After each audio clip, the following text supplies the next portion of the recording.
A gente vai sair de Minas e muda um pouquinho para cá, para São Paulo.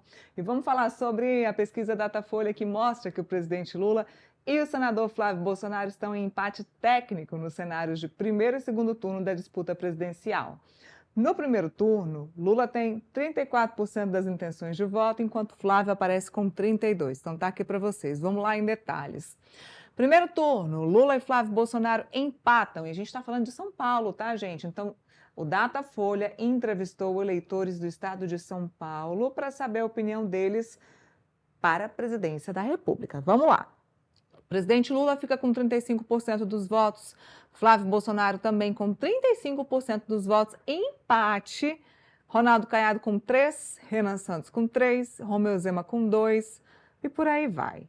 Daí a gente quer ver o próximo cenário. Vamos lá.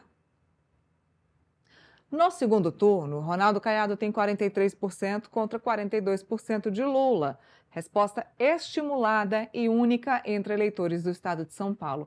Pessoal, quando a gente fala em resposta estimulada, é que o pesquisador cita os nomes, tá? Ele cita os nomes dos candidatos, não sai o nome da cabeça de quem foi entrevistado. Então, segundo turno, Ronaldo Caiado tem 43% dos votos e o presidente Lula 42%, brancos, nulos e não sabem em quem votar, 13% dos votos. Vamos lá. Também no segundo turno, já com Flávio Bolsonaro, Flávio com 46% dos votos e Lula com 43% dos votos. Aí é um empate técnico, tá? Com aquela margem de erro, empate técnico aí no segundo turno em São Paulo para a presidência da República, 46 para Flávio, 43 para o presidente Lula. Será cenário apertadíssimo em São Paulo. Temos mais? Ainda no segundo turno, Romeu Zema tem 44% contra 41 de Lula. Então, segundo turno, resposta estimulada. Neste cenário aqui que tem Zema e presidente Lula, Zema sai ganhando.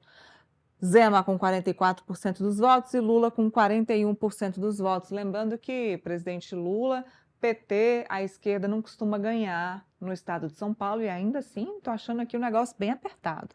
Tem outro cenário? Vamos lá, aprovam o trabalho de Lula, 42%, desaprovam 55%. Então, o gráfico mostra aqui para gente os que desaprovam o trabalho do presidente Lula em São Paulo, 56% dos entrevistados, e quem aprova, 40% dos entrevistados. Achei alto esse percentual dos que aprovam.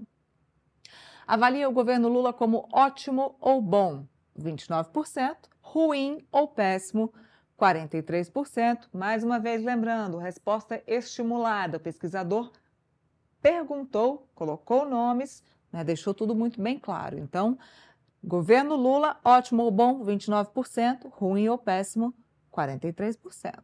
Próximo. 63% dos entrevistados consideram que Lula fez menos pelo estado de São Paulo do que o esperado.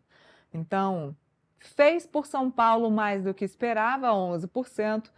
Fez por São Paulo o que esperava que ele fizesse, ou seja, zero surpresa, não surpreendeu o eleitor, 22%.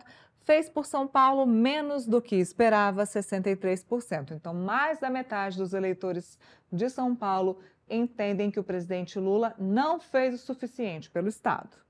Vamos lá. Em intenção espontânea de voto para presidente, 24% citam Lula. Aqui a gente muda, tá, pessoal? Eu estava falando que a pesquisa até então era estimulada, agora é espontânea. O entrevistador não falou nomes. Então, na intenção espontânea, o presidente Lula ficou em 24% das intenções de voto e Flávio Bolsonaro com 18%. Aqui a pesquisa ainda coloca Jair Bolsonaro com 3% das intenções de voto, Caiado com 1%, Renan Santos com 1%, candidato do PT, quem quer que fosse, 1%. Então, tá aí para vocês também intenção espontânea de voto. Ó, 51% rejeitam Lula e 43% Flávio Bolsonaro. Vamos falar de rejeição, né? Numa eleição polarizada, a rejeição dos dois maiores candidatos é elevadíssima, é quase muito próxima à rejeição do presidente Lula e de Flávio Bolsonaro. No caso de São Paulo, Lula é mais rejeitado. 51% dos entrevistados rejeitam Lula e 43% dos entrevistados rejeitam Flávio Bolsonaro. Aí eu quero já chamar o Felipe para essa discussão aqui, porque alguns pontos já são entendidos por nós há muito tempo, né, Felipe? A gente já sabe que Lula e Flávio estão aí muito próximos, que uma pesquisa mostra o presidente um pouco mais à frente, outra pesquisa mostra o presidente e o Flávio empatados, foi o caso dessa pesquisa Datafolha. Agora, o que é interessante a gente analisar é que, se a gente for somar todos os outros candidatos, não chega nem perto, por exemplo, do segundo candidato, que é o Flávio Bolsonaro. Daí eu estou falando na pesquisa nacional, tá, gente? Não chega nem perto. É uma eleição extremamente polarizada. E aí, quando a gente mostra esses cenários de segundo turno que são feitos, por exemplo, Lula e Caiado, Lula e Romeu Zema, eu acho uma ilusão tão grande, porque para você chegar no segundo turno, você tem que passar pelo primeiro. Como é que Ronaldo Caiado, Romeu Zema, Renan Santos podem ter um cenário estimulado de segundo turno, sendo que não passa do primeiro, mas não passa nem longe? A gente está falando de pessoas com 3% de intenção de voto, 4% de intenção de voto. Eu assisti uma entrevista do Ronaldo Caiado no mês passado, se eu não me engano, na Bandeirantes, na TV Band, em que ele foi perguntado, olha, senador, governador, por que o senhor acha que tem chances de ganhar uma eleição à presidência? Ele disse o seguinte: olha, eu sou extremamente aprovado no meu estado, que é o estado de Goiás, a minha rejeição é baixíssima e a última pesquisa Datafolha de intenção de votos mostra que eu ganho do segundo turno do presidente Lula. E aí a jornalista pergunta para ele: governador, mas como é que o senhor vai ganhar um segundo turno se o senhor não passa do primeiro? E ele ficou sem resposta. Claro, ficou sem resposta. Neira, tem uma questão que é difícil a gente sair dela, né? Que é exatamente a tal polarização. Eu até acho que a polarização é meio fictícia no Brasil, né? Vem falando isso já há algum tempo. Quando você pega, por exemplo, os números reais, até nas eleições de 2022, você vê que o Lula foi eleito com 33% dos votos, né?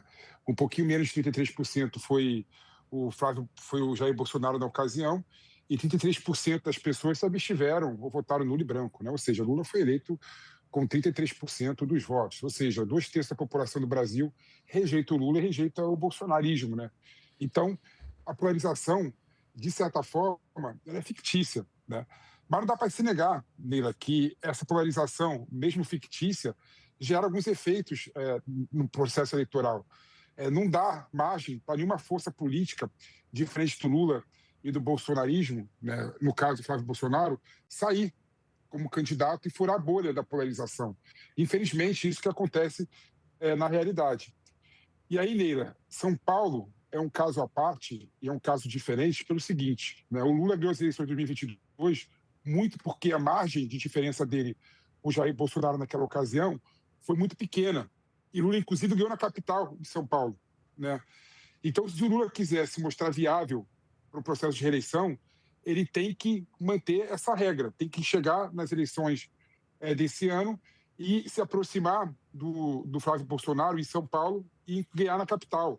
Por isso que o Haddad tem uma tarefa, de certa forma, complicada. É que numa reeleição que o Tarcísio é o favorito, disputar as eleições de modo a dar mais percentual ao Lula. Ele pode até perder em São Paulo, Lula pode até perder em São Paulo, mas esse cenário de 46 a 43 é muito bom para o Lula, né? E o bolsonarismo tem que fazer o contrário, tem que aumentar a margem em São Paulo e diminuir a margem no Nordeste, por exemplo, né? Que o Lula ganha com a majoritária maioria da população do Nordeste, né? Então, essa é a grande questão e é a grande tarefa que o bolsonarismo tem que fazer em São Paulo. Mas esses números para o Lula e para o PT são muito bons, né? São muito bons. Você vê que o Lula está disputando as eleições com o Flávio Bolsonaro em São Paulo, que é um estado de direita, né? Um estado mais voltado para o Tarcísio e para o Jair Bolsonaro com uma certa igualdade. E, Neila, isso passa também para o Tarcísio de Freitas entrar de vez na campanha do Flávio Bolsonaro. Mais uma vez você vê o apoio do Tarcísio de Freitas ser muito tímido ao Flávio Bolsonaro. né? Se o Tarcísio de Freitas continuar nessa timidez no apoio ao Flávio Bolsonaro, a tendência é o Lula e o PT se fortalecerem ainda mais em São Paulo e manter essa margem pequena entre o Flávio Bolsonaro e o Lula. Isso é muito benéfico às eleições do Lula. E passa, então, pelo um papel muito maior e de muito mais relevância do Tarcísio de Freitas nas eleições do estado de São Paulo. Neila. E o Felipe Monteiro está extremamente ligado aqui no nosso espelho, no andamento do nosso jornal, do nosso programa, porque